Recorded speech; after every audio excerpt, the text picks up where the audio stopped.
It's a time of never, never, almost never, and yeah, UNC. This week on the Panther Report, we are talking about the upcoming Final Four matches and how, of course, how the HPU spring teams have been doing. But before we get everything good, evening, welcome to this edition of the Panther Report. I'm Ford Martin. And I'm Trip Ash. Stephen Fay. And yes, this year's March Madness is going to be quite different because we've got USC, UNC, Oregon, and Gonzaga. The Final Four looking at one title while one team. Who's going to do it? What do you guys think? Who's going to be the ultimate victor coming out in the Final Four? Well, I think it's going to be UNC. I think they got a lot of really good returning players from last year. They want to win this year. They're hungry because they lost in a tough buzzer beater last year in the national championship game. So I think UNC is going to come back this year and win it. The biggest thing you look at right now, I think the title game is really last week's game, Kentucky-UNC. I thought that was really the title game. Had a title game feel to it as well.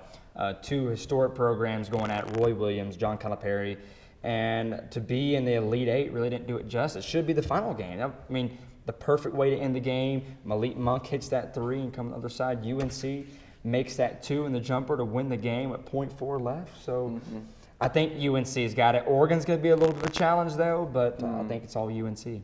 Now, I'd like to say, too, USC, the Cinderella story, and my goodness, that game, Kentucky, Malik Monk making that two back-to-back three-pointers that were clutch, but Luke May himself, the man, the myth, the legend for the Heels, makes it back to Class 2 the day of. Right. Hey, that's his job, though. We were talking about how, and you see Derek Willis throws a lob, and I'm a Kentucky fan myself, so that really tore my heart out. Had to be brutal. It was. I was excited, and all of a sudden, I got my heart ripped out. Talking about the 8 a.m. class, that's his job to be there at 8 a.m. the next class. We should be proud of him. I mean, that's his job. He's supposed to be at his 8 a.m. class.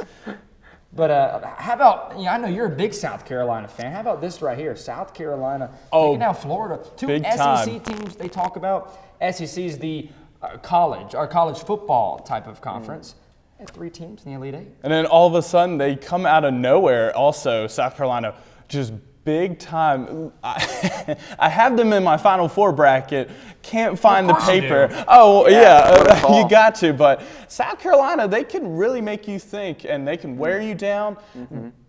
Florida also went 0 for 16 in the second half from three-point range. They just had tenacious defense that was hard to really overcome. So South Carolina really putting the edge.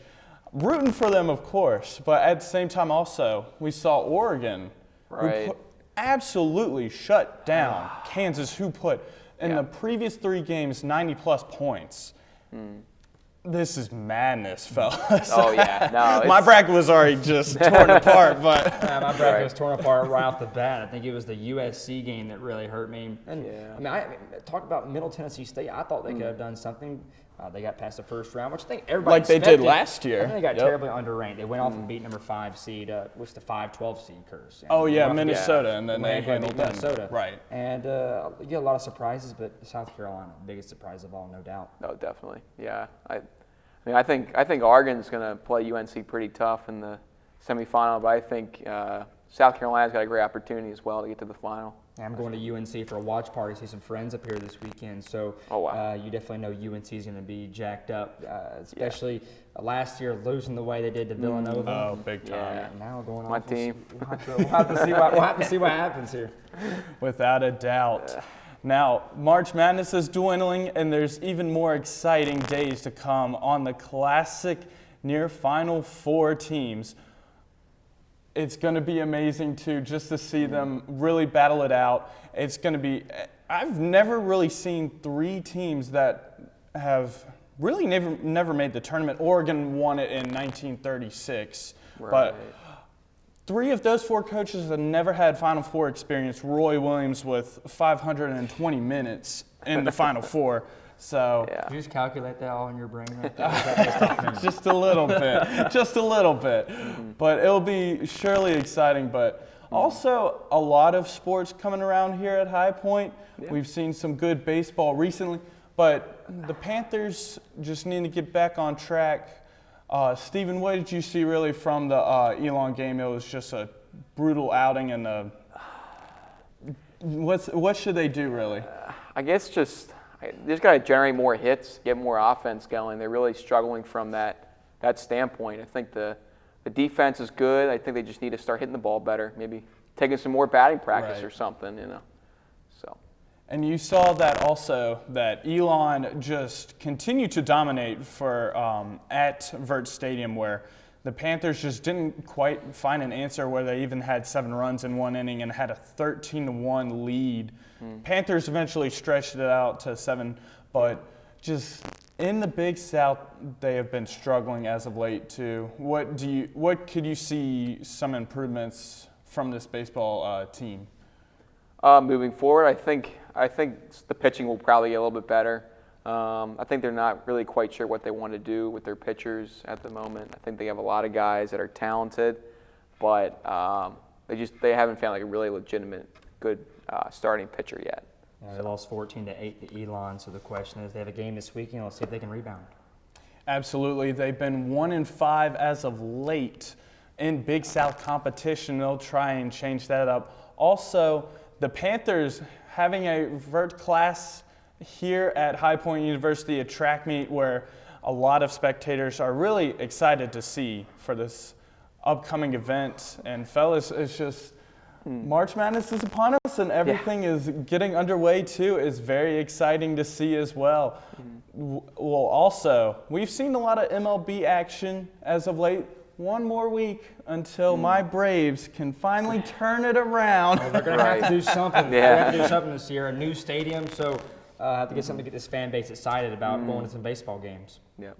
Absolutely. And what do you see from I'm MLB looking forward to a recently? good season. I think the Cubs are going to be competing again for another championship this year. I think the Giants will also be in the mix, the Mets as well. So we have a lot of good teams that are in the National League and the American League. We'll see. It's very wide open, I think, in my opinion. I think you'll definitely have some of those Go Cubs Go chants again this year. My pick right now, I think Chicago can possibly go 2 in a row here, but I feel like the Giants or the Cardinals were always in the mix when it comes down to crunch time. Big statement, too. I want to pull for the Indians if my Braves don't make the playoffs, but I certainly love their bullpen. They added Andrew Miller, too. There's a great article on him. Everyone should read about that. And, of course, the High Point alum himself. I really want to pull for the Indians big time.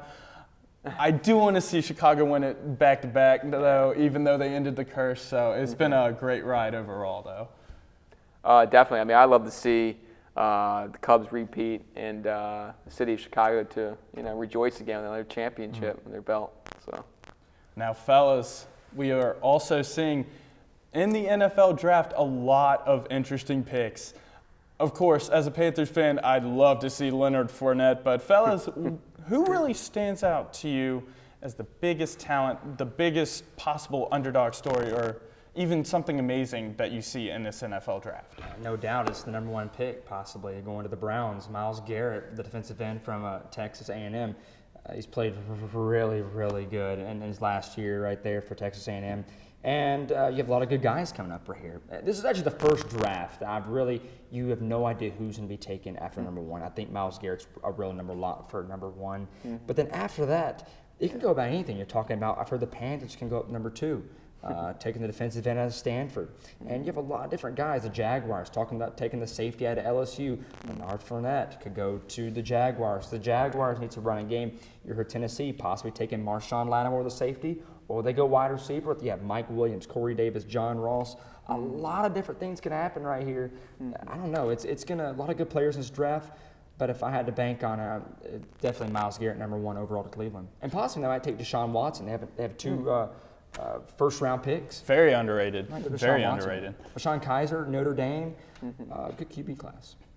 Gotta say, what do you think about the upcoming draft, Steven? There's a lot of really good players in this draft. A lot of good cornerbacks, a lot of good running backs as well. I think Christian McCaffrey is very overrated, I think. Underrated, I meant. And then also I think Dalvin Cook's another good pick as well for many teams that are looking for running back.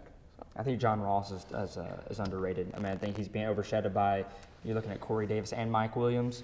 I think you're going to have to roll with John Ross did break the combine record, but I just like Mike Williams better. He has a bigger body and that could be a deep threat, especially when it comes down to the red zone. Great. Well, I think that is all we have time for here today at the Panther Report. Here, Trip Ash, Ford Martin, and Stephen Fay. We'll come back to you next time. Thank you so much for joining us here at the Panther Report.